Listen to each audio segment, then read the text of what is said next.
Welcome to the Hope for the Animals podcast, sponsored by Compassionate Living. I'm your host, Hope Bohannick, and you can find all our past shows and more information by going to our website, hopefortheanimalspodcast.org. And I invite you to come and engage with us on social media. We're on Facebook and Instagram. Today on the podcast, we have Ryuji Chua, activist extraordinaire, who was featured on The Daily Show recently. And we're going to get into that conversation soon. But first, a quick correction. So last episode, I was talking about the new year. And I said that I've been vegan for 32 years, but actually now that it's 2023 and I went vegan when I was 20, I have actually been vegan for 33 years, a kind listener pointed out. So just wanted to make that correction because obviously I can't do math. And I wanted also to share with you something that I found interesting recently, just briefly. So I've mentioned before that I love National Geographic. I subscribe to the magazine and I love their documentaries. And in a recent Nat Geo magazine, there were two articles on the same page that really they contradicted each other. They showed really the profound contradiction that we as humans have when it comes to animals, our perception of animals. The page was just some very brief articles. I think there was just 3 on the page, breakthroughs in science. And one was really positive. It was about jumping spiders. This ecologist in Germany, Daniela Rossler, she had observed behaviors and movements in these jumping spiders when they were sleeping that reflected or suggested dreaming, that they might be dreaming while they're sleeping. So how the spider sleeps is they spin a strand of web and they suspend themselves upside down to sleep. And she observed that occasionally their legs would jerk or their bodies would move in similar ways to other animals, to us when we're dreaming. She further observed then with a magnifying glass that they had rapid eye movement, REM, while sleeping, which also suggests a dream state. This is the first time that dreaming has been observed in an animal without a backbone. And it's really unsurprising to me. I mean, I haven't ever thought about it, but if someone had asked me or if I had thought about it, I would have certainly thought, yeah, of course, spiders can dream. But, we as humans have this perception of animals being so different from us, so primitive and unsophisticated that we need scientific proof of these things that seem very matter of fact or straightforward to anyone kind of tuned into animals. But the best part was at the end of this brief article, it said, quote, "The more we learn about jumping spiders' cognitive abilities, the less alien they seem and the more worthy of respect." And then there was a quote from the ecologist at the very end, and she said, quote, "If they dream, I mean, what can you do? You can't smush a spider that dreams." So cool. I love that we're seeing this kind of recognition of the complexity of animals and a call for respect of insects, right? In a mainstream publication. It was so beautiful to see. But then on the same page, there was a brief write-up about how scientists are using the shells of crabs, shrimp, and lobsters for a substance in batteries. This material is called chitosan. I don't know if I'm pronouncing it correctly. It's chitosan, and that can be harvested from the hard shells of these sea creatures for a quote unquote sustainable biodegradable electrolyte for zinc batteries. And this could possibly replace lithium batteries, and lithium is very destructive because of the mining. And while I'm, of course, all for finding more ecological alternatives, and they were talking about the shells, as seafood waste, so finding a use for food waste, but we're really creating an ecological crisis from fishing and taking sea life from the oceans. That in and of itself is an ecological crisis. And if this became a viable, widespread, in-demand material, it's just encouraging more destructive fishing and killing of these individuals. And I talk about crustaceans and mollusks and sentience and consciousness in the beginning of the last episode. So if you want to learn more about these sea animals, please have a listen to episode 72. But I just found it so interesting that on the same page of this magazine, they would talk about the cognitive ability of spiders and having respect for spiders, but then also essentially encouraging the killing of billions of sea animals to use their bodies for materials. It was just so striking, the cognitive dissonance. But of course, when we use an animal as a commodity, they suddenly become something else. Animals used for food, for clothing, are somehow transformed out of their animalness and are just food, just a material. They lose their individuality, they lose their sentience, their complexity, so that we can, on the same page, talk about spiders dreaming and acknowledge their complexity, but then killing crustaceans by the billions. But I think the silver lining here is that just a decade or two ago, it's really unlikely we would have seen the line about respecting spiders. I mean, that's new. We are definitely advancing in our thinking and our consideration of animals. So that is hopeful. That's certainly a sign of hope. It's never fast enough, but it's great to see that progress. Okay, so let's now get into our interview with Ryuji. We'll be talking more about fish, which is great. I hope you enjoy it.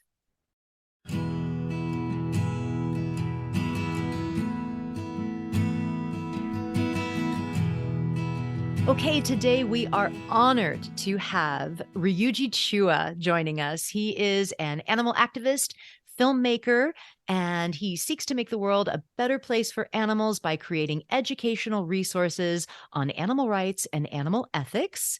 He currently works as a video producer for Surge Activism and is an advisor for the Vegan Hacktivists. And he was recently featured on The Daily Show with Trevor Noah to talk about animal rights and his latest independent documentary, How Conscious Can a Fish Be? Welcome to the podcast, Ryuji. Thank you so much for having me. I really appreciate it.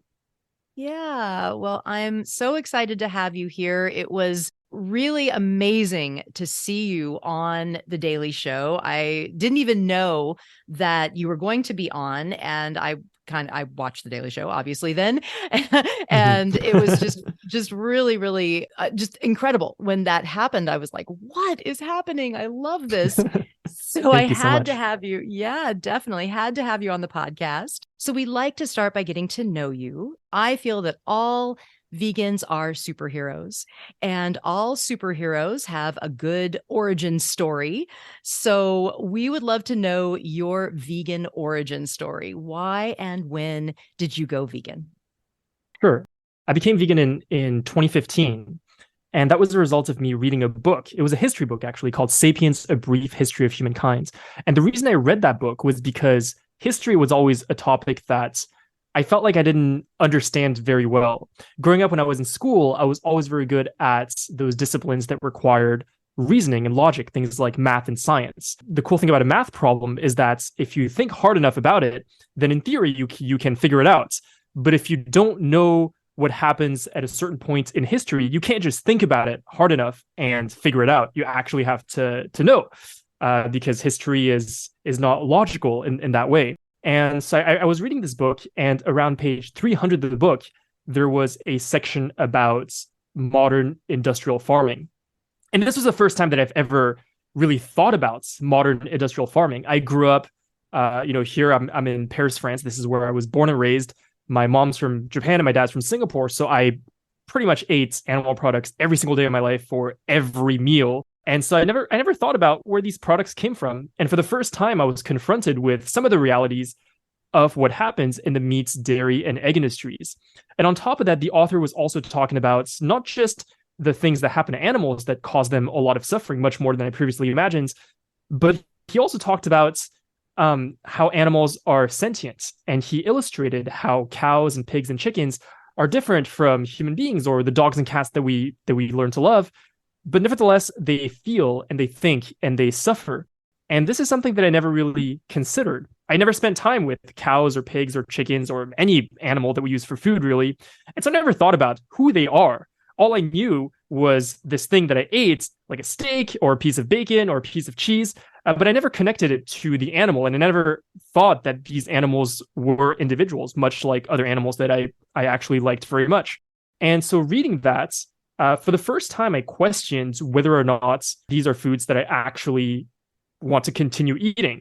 The reason that I'd eaten meat, dairy, and eggs my whole life was not because I chose to do so. One day I had the choice to eat these things that come from animals or not, and then I chose. It was rather I was bored into it, and I never questioned it. And for the first time, I was questioning it. And so what I did is I went on a deep dive. I tried to research as thoroughly as possible all the different industries that use animals, and that got very, very dark very quickly. And I discovered that the animals that we use, not just for food, but for other things like clothing and testing for cosmetics and even entertainment, they actually suffer a lot more than we typically think.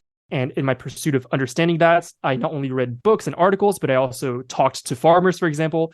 I've been on that quest for a long time, and now I've had the opportunity not just to talk to farmers, but people who used to work in slaughterhouses, people who used to be industry vets, etc. And understanding what happens in these industries is really what kickstarted me becoming vegan. But I think when it comes to fully changing, the most important question that I ask myself when it comes to how we should treat animals is the question, what if it was me? And so I asked myself, what if it was me who was in that farm, in that slaughterhouse, whose life was being taken because someone wanted to eat a sandwich? And I realized that that is not a life that I would want to live. I would not want to swap places with the animals that we're eating. And that being the case, if I wouldn't want to be in their position, then what justification do I have to put them in their position? And that's the moment that I realized I probably shouldn't be doing this, and I became vegan. Yeah, that's great. I love that about your activism and your message of, think about it from the animal's perspective. And I think we really need to have the understanding that these animals are sentient beings, that they feel, they have emotion, they feel like we do, to be able to have that message land. I think so many people think that they're just unfeeling, they're stupid, these kinds of stereotypes around animals. So I love your message, but I think a part of it has got to be that these are emotional, feeling, sentient beings. Yeah. Sure. Yeah, I think that it's critically important because one thing I spent a lot of time doing is I spent a lot of time talking to people about what happens to animals, and I would do actions like go out in the streets and hold up TVs that show what happens to animals in farms and slaughterhouses, and people would walk by and stop, and then they would ask us questions. We would talk to them, have conversations, and what I would always find is that I always found people's reactions to what they saw to be underwhelming. And what I mean by that is that these animals were undergoing immense suffering so great that most people who walk by probably can't even imagine what it's like to be them. But despite that, they would be like, it's kind of bad. Like, yeah, I guess it's pretty bad. But they weren't outraged or deeply saddened by what they were seeing. And I would always do this thought experiment with myself where I would ask, what if these were not cows and pigs and chickens, but what if they were dogs and cats? Right. And it dawned on me that if they were dogs and cats, with much less cruelty and much less suffering, people would be much more outraged. Yeah. And so I asked myself the question, why is that? And my hypothesis is that with animals like dogs and cats, we recognize that they are individuals, that a dog is an animal who feels, who thinks, who suffers. While for a cow, this is not necessarily something that we might know it from a rational perspective, but it's not something that we feel. With dogs, we feel this. We feel their individuality, but because we don't spend time with cows and pigs and chickens and other farm animals, it's not something that we feel for them. And so their suffering doesn't seem as bad. And that's why in my advocacy, I always try to illustrate and tell stories about how I know these animals, they're not just these automatons who just go about their days and don't feel things. But no, they're actually individuals who have distinct personalities and they think about stuff. And if we do things to them that would hurt a dog, it's also going to hurt them as well. Yeah. So you have created a video called How Conscious Can a Fish Be? So speaking about individuals and animals and how they have emotion and consciousness and sentience, I love that you talk about fish. It's so important.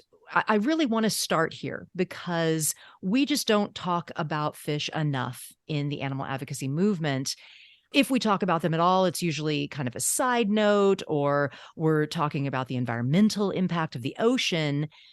And, and I give presentations actually focused on fish, on the individual fish, on pain and sentience and all the things that you point out in the video. And actually we use some of the same points and same studies from my talk that are in your video. So I'd really love to start here. Let's talk about fish. Why do you think it's important to talk about fish? Sure. So the basic reason why it's critically important that we talk about fish, especially in animal protection circles, is that out of all the animals that we use for food, fish are the animals that we kill in the largest numbers.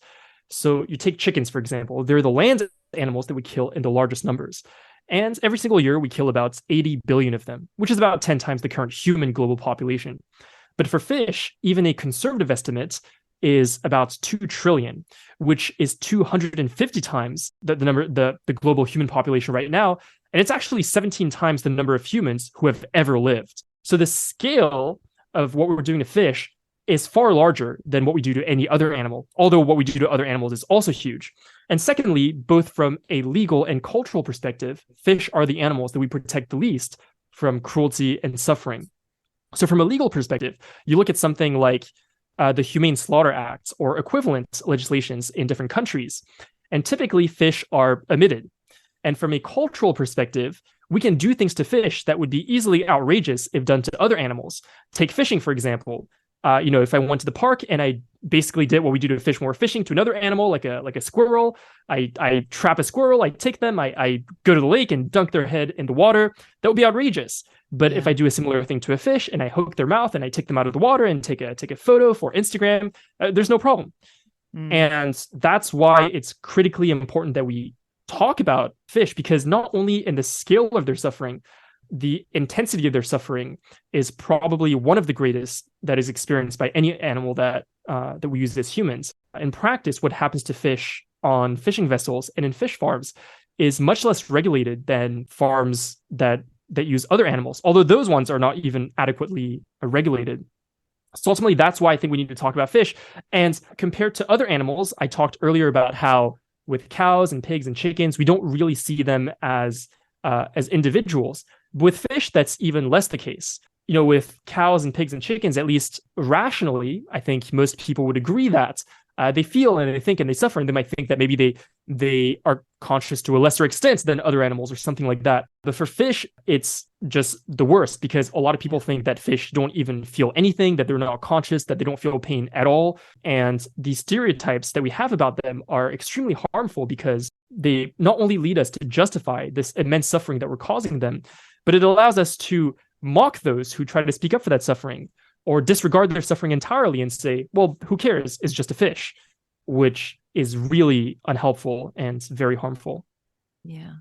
Yeah. I love that in your video, you point out, and I knew this, but I haven't ever really talked about it in my presentations. And I think it is really important that when we are gauging how many animals that we kill, when we're putting those numbers up, it's the individual animals for the land animals. But suddenly when you get to fish, it's by the ton. There's just so many, and we have no idea how many individuals we're killing because it's in such massive numbers, and it's, just by weight. So it's such a huge, huge just massacre. But that in and of itself also decreases the individuality. Like we're not seeing them as individuals being killed. We're seeing them as this product by weight that we're destroying, right? So even that de-individualizes them in a way, right? Yeah, no, I think so. And all those numbers come from the Food and Agricultural Organization of the United Nations. So they have several resources, one of which is a web page where you can look up how many animals are used in this and that industry. And you can look at it for different years, and you can look at it for different regions in the world and different countries and so on and so forth. And so for animals like cows and turkeys and pigs and chickens, like the land animals, basically, you can look up, for example, how many chickens they estimate were killed in egg production in France. That's something that you can look up, or you can look it up for the world for all these different animals. For fish, it's actually in a different resource, and it's basically their reports on the state of fisheries and aquaculture. And the one that I looked at, the latest one that was out when I made that video, was the one from 2020. And in that, they give an estimate for, what is the scale of the fishing industry. But instead of giving that in number of individuals like they do for the land animals, they give it in tons. And I think the number was something like 189 million tons of fish. Wow. Yeah, that number is in tons. And how does that translate to individuals? Well, basically, no one knows. And there's Yeah. one organization that tried to do that conversion for weight numbers that came from earlier years. And if you try to convert it using the same conversion rate, basically, the estimate falls somewhere between 1 and 3 trillion, which is a massive interval. But even at the lower end, 1 trillion is an unimaginably huge number. And no doubt those big numbers make it hard for us to see the individuals. Yeah. Yeah, you do get kind of lost in these kind of numbers. It's just unfathomable. So people kind of tune it out. I think they feel like, wow, it's just too big to think about. So that's why it's so important to pull it back to the individual animal. And I love that you do that so well in your activism. And one thing that you talk about is how fish do feel pain, which is so important. We've got to bust the myth that fish don't feel pain. And you, in your video, you talk about some of the really interesting studies that have been done. And I talk about these studies as well in my presentation on fish. But you came to this really incredibly interesting, but seemingly, common sense point in your video that I had never thought about. It's kind of one of those moments that you're like, yeah, well, of course, that makes so much sense. That's how I felt when I was watching this part of your video. And it was about pain and the importance of pain to survival for an animal, right? You talk about this human condition called congenital insensitivity to pain, CIP, that very, very, very few humans on Earth have. And you connect this condition to the critical nature of pain for survival, how we need pain for survival. Can you talk about this? This was really a really interesting point that you made. Sure. So congenital insensitivity to pain, like you said, is this condition that when people have it, they are unable to feel pain. So, for example, they can put their hand on a hot stove, or they can fall from somewhere and break their leg, and their hand is going to get burned and their bone is going to break, but they're not actually going to feel pain like you or I would if we were to do those things. And so on one hand, this might seem like a superpower because pain is awful in many cases. And wouldn't it be so great to not feel pain? But on another hand, another perspective is that this can also be a curse. So for example, there was this one young boy who was a street performer. And what he would do is he would do this act where he would take knives and put them in his arms, and then he would walk on burning coal, and people would give him money for that. So he was able to do that because he had this condition, because he had congenital insensitivity to pain. But what one researcher points out about people who have this, he's a guy who works on this topic, and he's worked with many patients who have had or who have a CIP. He says that a large number of his patients, in particular the males, tend to die at very young ages because they do reckless and dangerous things, and it doesn't hurt, like they don't feel the pain, but it still damages their bodies, and so this drastically lowers their life expectancy. And tragically, this young boy who was a street performer on his 14th birthday decided to jump off a roof to impress his friends, and although the story goes that he got up, he died later that day.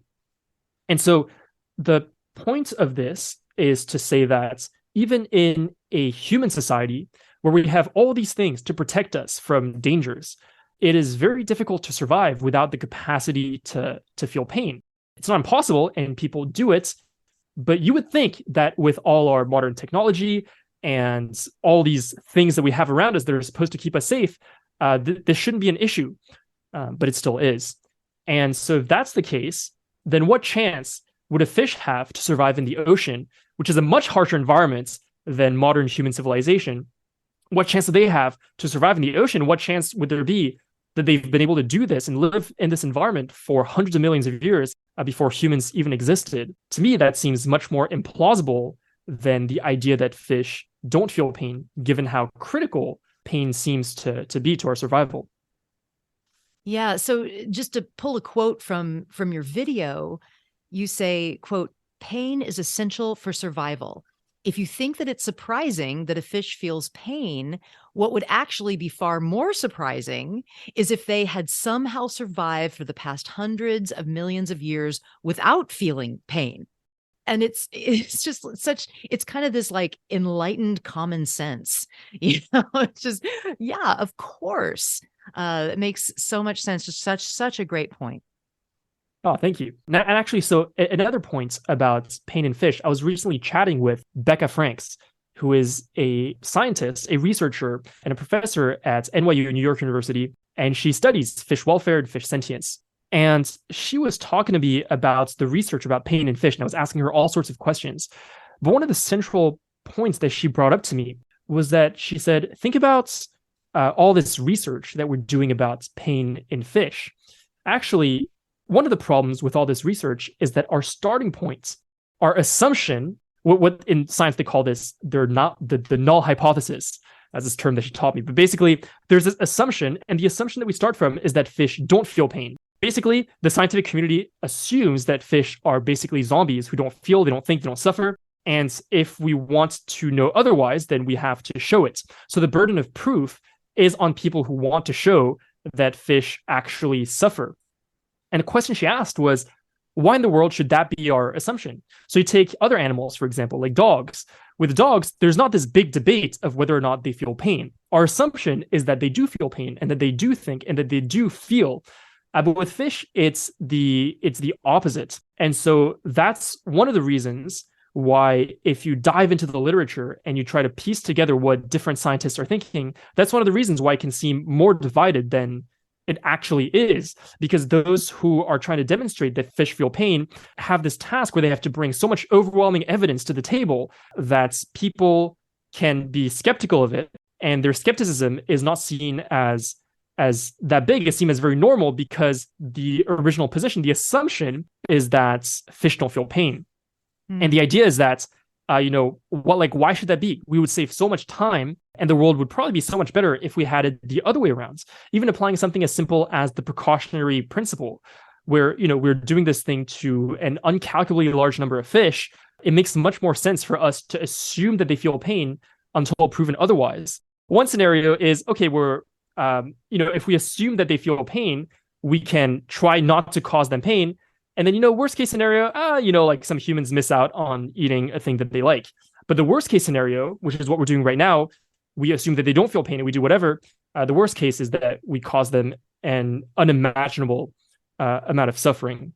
Yeah. And so that was just one of the things I found very interesting about how, there is so much research trying to prove something so elementary. And one of the reasons is just because our starting point, our assumption is that, they don't feel pain. And so if you want to prove otherwise, then go ahead. But burden of proof is on you. And I just thought that to be very striking. Once again, fish are seen as something so separate, so different than us, than animals, than avians, when they're not. We're learning that they're so similar in so many ways. Yet another good example of why we should be talking about them, why we need to bring their plight to the attention of people. Yeah, really, really good. So, I know we've been talking about fish a lot. We have a lot of other things I want to get to, but I do want to touch on fish farms. You talk about them a bit in your video. I think it's important to talk about fish farms because fish farming is really on the rise. It's just really booming. They're building fish farms everywhere, and the industry, of course, is marketing them as being more sustainable, which we know they're not.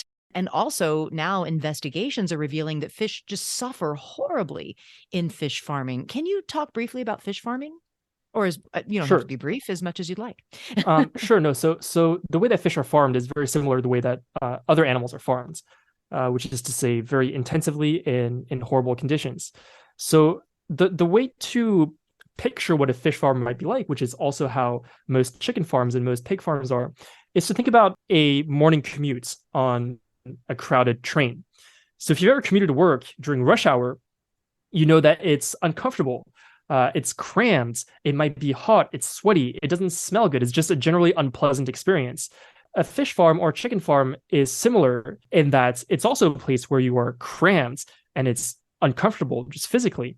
But you're not just there for an hour in the morning, but it's where you go to sleep and it's where you wake up. It's also where you go to the bathroom. So now the whole floor is disgusting. And on top of that, when you leave that, what awaits you is not a 9 to 5 job that's maybe not very pleasant, but it's a slaughterhouse where the only thing that's going to happen is you're getting killed. And so that's what fish farms are like. And investigations of fish farms routinely reveal things like, for example, there's a shockingly high mortality rates in fish farms. So, for example, there is an investigation that I've referred to in the video where two organizations, We Animals and Essere Animali, investigated these fish farms across Greece, which is Europe's largest fish supplier. And what they found was that in those farms, and the way they put it is that according to the owners of those farms, up to 1 in 5 fish was dying before slaughter. On top of that, if you look inside the fish farms, not only are they crammed and the water seems very unsanitary, but they suffer from various things like deformities or injuries or illnesses, and is generally a very unpleasant environment, and it's safe to assume that this causes them extreme suffering. And then when it comes to how they are killed, they're typically scooped up in these huge nets where when they're taken out of the water, and this is something that I never used to think about, but if you try to imagine what it must be like to be a fish in a net being taken out of the water, you're suffocating and you're being crushed under the weight of other fish at the same time. And one of the most common ways that they're killed is they're put into this mixture of ice and water, which does a combination of suffocating them and freezing them to death. And there have been multiple instances that have been documented by investigators, not just in this particular one, but in other ones as well, where fish have been shown to show clear signs of consciousness up to an hour after they were put on ice, which is just the kind of suffering that I don't think we can imagine. So fish farms are an absolutely horrible place for them to live and die. Yeah, it's a great analogy. The kind of commuter bus or train, because I've actually been to a couple fish farms, and when you walk up to the area that they're in, like the pool that's generally about as big as a hot tub or maybe a little bigger, it's just black. The water is just dark and thick, and you don't even really see fish. And then suddenly you realize that there are so many fish. The water is just moving and they are just on top of one another. And that water is so thick and dark because they're swimming in their waste, that it's all full of their waste. And I just can't imagine what a horrible, uncomfortable thing that would be. That would be if your whole existence was having to walk around on waste, like you said, in the rail car. So yeah, that's a good analogy, and just it's got to be a really beyond uncomfortable, just a miserable existence. Yeah, for sure. So Ryuji, your fish video got the attention of Trevor Noah on The Daily Show. And you were invited to be on The Daily Show recently. Please tell us how that came to be, what that was like. I love The Daily Show. I love Trevor Noah in so many ways because of his just the wonderful satire and spin that he puts on the news that can help you to kind of laugh at the horribleness of the world. So I love Trevor for that, but I also know that he is not vegan, and so I love that you were on to kind of give him that vegan nudge. Tell us what that whole journey was like. Sure. So, I mean, I was just incredibly lucky. I think that somehow Trevor, who I also like a lot, I think he's incredible, somehow found some of my content. He watched the fish video and probably saw some of my other videos, maybe on Instagram or something like that. Apparently, my understanding of the story is that he saw this and thought, oh, this would be an interesting guy to have on the show, and he had his team reach out, and from there we set up a date, and that's how that happens. But yeah, no, the entire team was wonderful. They were all so kind to me. Trevor was incredibly welcoming. And yeah, I think the whole thing was overall a very positive experience. Nice. Yeah, it was an amazing segment. I mean, I think you did such an incredible job. And I actually mentioned it on a recent podcast episode in my intro. You did such a fantastic job of bringing it back to the animals, keeping your message focused. And you have some YouTube videos on your page about communicating as an activist. What advice do you have for communicating as a vegan? Yeah, great question. So I think that there are really many things, and I think for me, like, I'm trying to find like a starting point, but really the key thing to know about communicating effectively, not just about this, but for anything, is that communication is a skill. And this is important to note because for me, growing up, communicating was not something that I was particularly good at. I was never good at making friends. I didn't really understand how to explain things in a way that's interesting. And it's just something I never really thought about. But more importantly than that, it never occurred to me that I could get better at this. So I always thought, well, I'm not that good at communicating. It's probably just how it's going to be.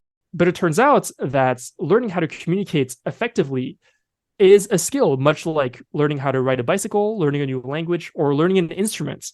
It's something that you can learn from external sources, like by reading books or taking courses. It's something that you can practice and get better at by doing things, making mistakes, and then learning from your mistakes and trying better next time. And if you get outside your comfort zone and you work on it and you have the mindset that it's a skill, it's something that you can improve.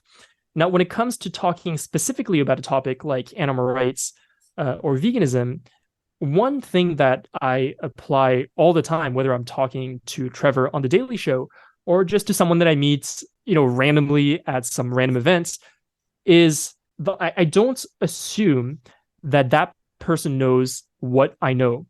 And I always talk to them in a way where I try to make it so that they don't need any prior knowledge of what I'm talking about for them to understand what I'm saying. And I think this is critical because oftentimes I think that arguments get heated because someone assumes that the other person knows something that they don't. So, for example, you get in a debate about, the ethics of what we do to animals. And in your mind, you are aware of what animals endure on farms. You have seen their suffering. You have maybe been to farms yourself. You know what it's like in a slaughterhouse. You've watched the investigations. And so for you, this is an obvious moral emergency. But the other person may not have that knowledge. They may not have had these experiences. And actually, more often than not, they haven't. One of my observations is that a lot of people vastly underestimate how much animals suffer on farms and in slaughterhouses. So I think that it doesn't serve us to assume that they know what we know. So that's one thing that I always keep in mind. So I always try to use simple words and concepts and make things relatable with the assumption that, I don't expect you to know what I know. I don't expect you to have thought about this as deeply as I've thought about it. Like it's my job basically to know about this and to research this and to watch the investigations and to think about this. But I know it's like, this is not people's jobs. So in that sense, and I think having that frame that they don't know what I know and they haven't thought about the things that I've thought about helps me empathize with them. And when I talk to people, I always try to listen genuinely to what they're saying to understand, what is it that they're really feeling and what is it that they're really thinking. Like, this is something that I actually care about. Another thing that really helps me is to divorce people's actions with who they are. So even if someone is doing something that causes an immense amount of suffering, I don't automatically jump to the conclusion that they're doing that because they're a bad person. And divorcing that, people's actions and their character, really helps me speak to people with empathy. Those are some of the basic tenets that I try to apply when I communicate. I don't assume anything. I try to communicate with them with the assumption that they don't have any prior knowledge on what we're talking about. And I go to great lengths to listen to them, because if you want someone else to listen to you, I believe you have to listen to them first. Yeah, that's great. And you did such a great job on the Daily Show. I loved how you kept kind of bringing it back to the animals. Trevor would ask you anything. And he even, I remember at one point he said something like, well, you wouldn't like that, right? Or that you wouldn't want that, or something like that. And you said, well, it's not about me. It's not about me. It's what the animals would want, or you started talking about how from the animals' perspective. And I love that. I really do. I think that is so important, because sometimes conversations can get just derailed into all kinds of side issues. Right. And I think it's really, really important to bring it back to the animals. Who are we talking about? What's important? And you do that so well. Yeah. So I think the shift I've had in the way that I have conversations is that I stopped thinking about, because when I first started talking to people, I would think to myself, I want to talk to them about veganism. But then I shifted and I started talking to people not about veganism, but about animals and about who animals are and what they're going through, and trying to ask difficult questions about what we should and shouldn't do to them. And I found this shift to be very helpful, because if you think about it, veganism, almost by definition, is about us. Being vegan basically means that you go to the supermarket and instead of picking up the cow's milk, you pick up the soy milk. The act of doing that is what makes you vegan. And not only that, it's about what you eat, it's about what you wear. In other words, it's about what we do as humans. And I think that's why when we talk about it, the conversation can get caught up at that level where we're only talking about, what I'm doing and what I think as a human versus what you're doing and what you think as a human. And I always try to emphasize to people that to the conversation that at least I'm trying to have with you right now, like that is, we can talk about that, sure, but that is irrelevant to the topic that we're talking about, because what we're talking about is what we're doing to animals and who animals are, and questions such as what is the difference between a dog and a pig that makes it so that it's okay to kill a pig but not a dog, and that's something that we can talk about without talking about what we're doing and kind of what we think. We can talk about them and trying to bring it back to, encouraging people to think about the animal's perspective is something that I found very helpful.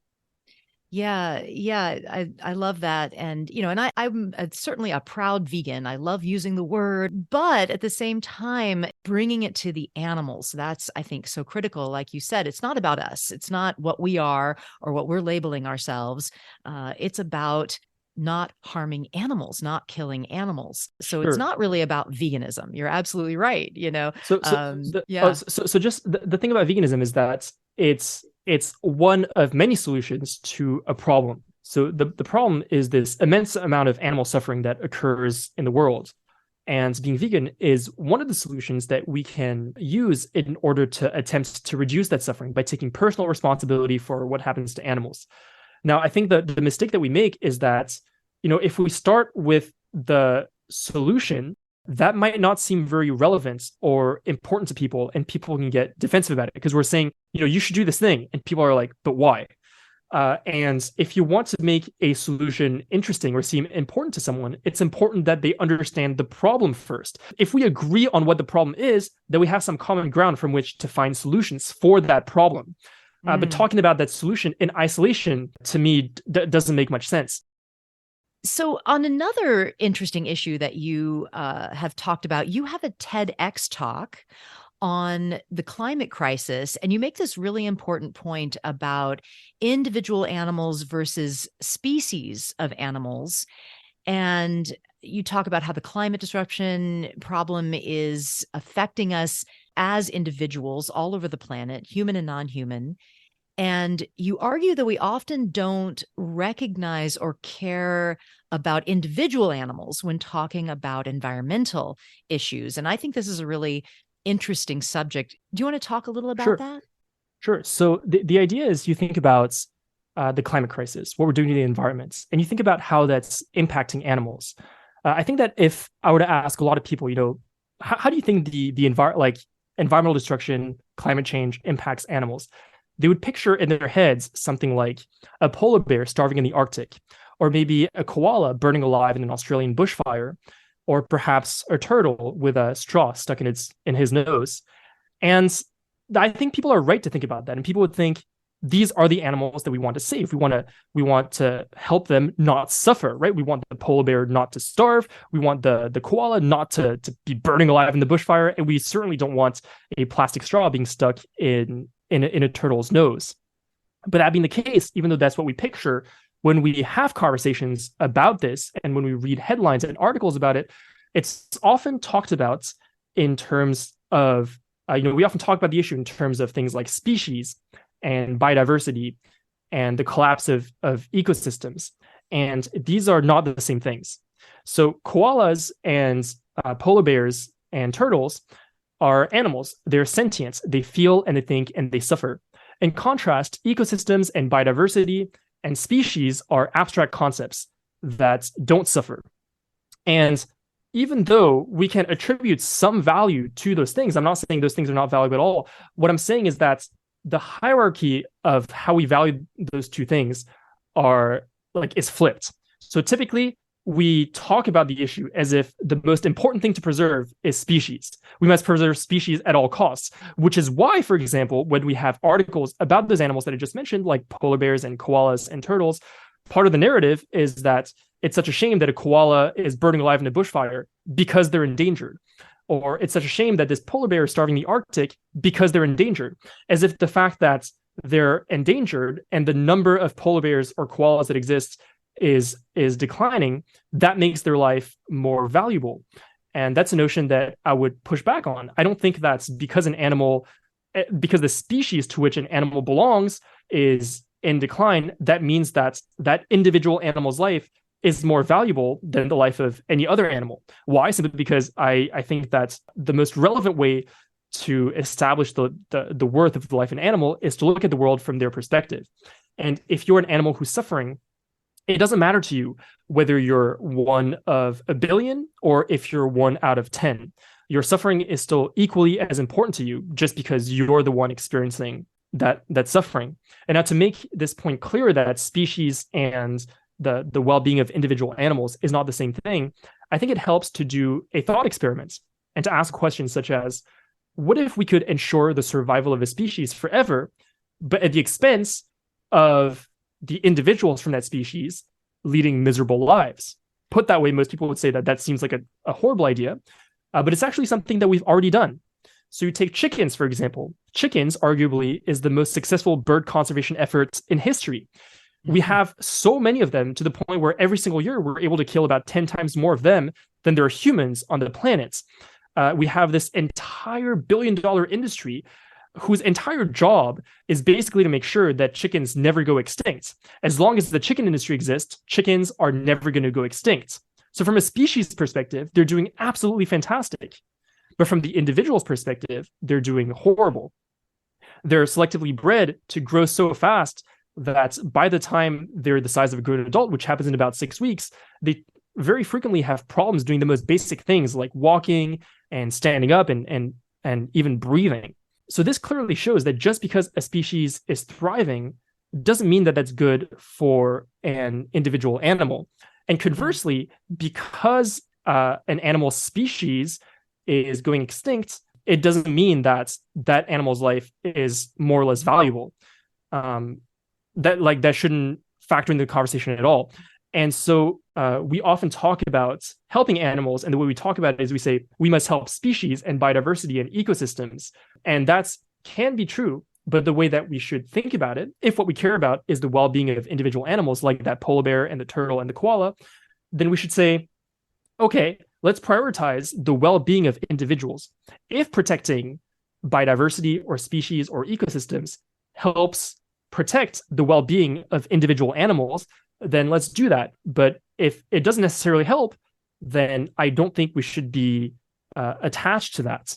So I think that it's very important for us to acknowledge that the animals for individuals are not just our companion animals and our farm animals, and it's also wild animals. And ultimately, if what we care about is the experience of individuals, if we want individual animals to have the best lives possible, then I think it's critically important that we put that at the forefront of our advocacy.